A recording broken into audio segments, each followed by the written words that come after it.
So when you're trying to do a really good burger, the most important part is obviously going to be the beef. I'm sure all of you know about fat content. Everyone always says, stay 6 to 20%, you'll be fine. But that's not necessarily true. You can make a very dry, very dense burger with ground beef that just happens to be 20% fat. I like to pay more attention to how coarsely it's ground. Here I have 2 pounds of chuck roast that I ran through the 3/8 inch grind plate on my meat grinder, and I'm seasoning it up with a bunch of black pepper, a little bit of Worcestershire sauce, and about a teaspoon of baking soda. The baking soda is something used in a lot of Asian meatball recipes. It helps get rid of that rubbery texture you sometimes get inside of things made with ground beef. You want to be somewhat gentle when you mix it all up. In general, the coarser your ground beef is, the less you have to worry about overmixing it. The chunks of fat and muscle are larger, so they don't break down as easily. You just want to mix it until you can form it into a ball, and it doesn't fall apart on you.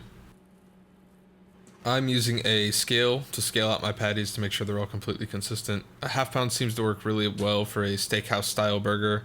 It's not super small like a fast food burger, but it's also not, so big you're gonna die after you eat one of them.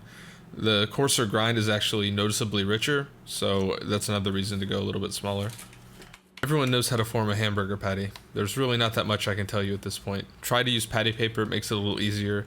And you can see I'm being kind of rough with it. That's because at this point I'm more worried about the burger falling apart than I am about making it tough. All those large chunks of fat you see, they're all gonna melt and they're all just gonna leave a bunch of caverns throughout the burger that make it light and not dense. Dense is like the enemy here. And those can go into the fridge when you're done. Did I mention we're making a mushroom Swiss burger? This is the mushroom part. I've got some Crimini mushrooms here that I'm just cutting up into 6 pieces. I want them kind of chunky because the way I do the onions, they're cooked down basically into a spread, so there's no onion texture, and I want something besides that of the burger.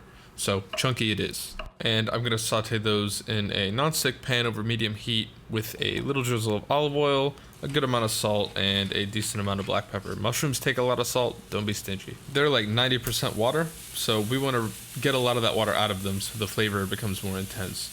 The salt helps with that.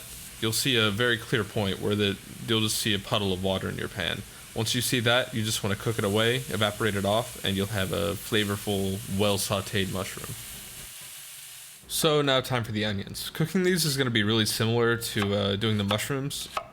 So pretty much everything has a lot of water in it, and that water dilutes flavor. So to get really sweet caramelized onions, you have to cook out the water.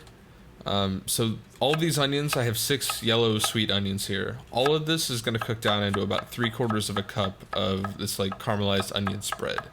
And to do that, we are going to add all of those onions to a pan with about 2 tablespoons of butter.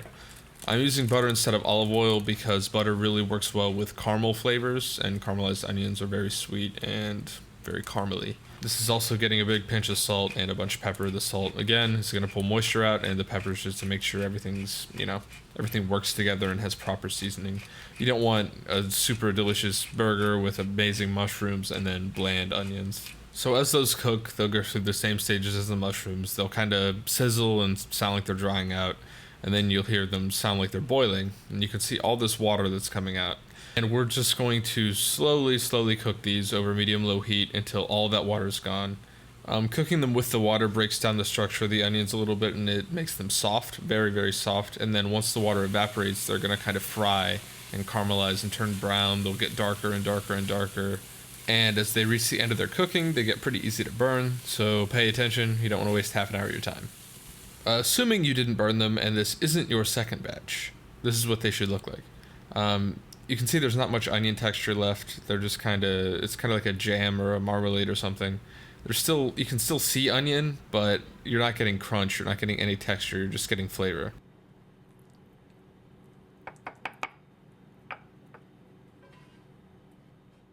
Alright, time to make a burger. You want a heavy pan. This is a DeBuyer Mineral B iron fry pan. I'll put a link to that in the description. It's an amazing pan. Medium-high heat, and you want to smack your burger onto the pan and don't touch it for 3.5 minutes. But you can salt it. Because if you remember correctly, we did not salt the ground beef in the beginning of the video. A lot of people recommend that. I think it's probably a bad idea. As we've seen throughout the whole video, salt pulls moisture out of things, and I don't want to pull moisture out of the muscle fibers inside of the burger.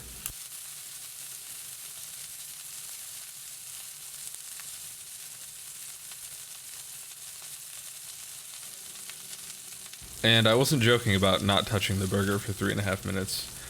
Because if you're using a cast iron pan or a pan like I'm using, something that doesn't have a non-stick coating, the burger will stick until the crust forms. And if you try to move it before that, it's very likely that it'll fall apart.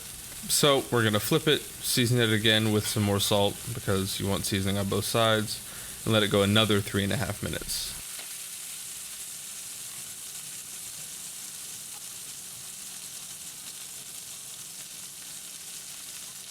And when those 3.5 minutes are up, it's ready to finish it off. I'm going to top it with the mushrooms, along with some Gruyere cheese. You can use the Swiss cheese with the holes in it if you want, but Gruyere is better. Just straight up, it's better. You should probably try Gruyere.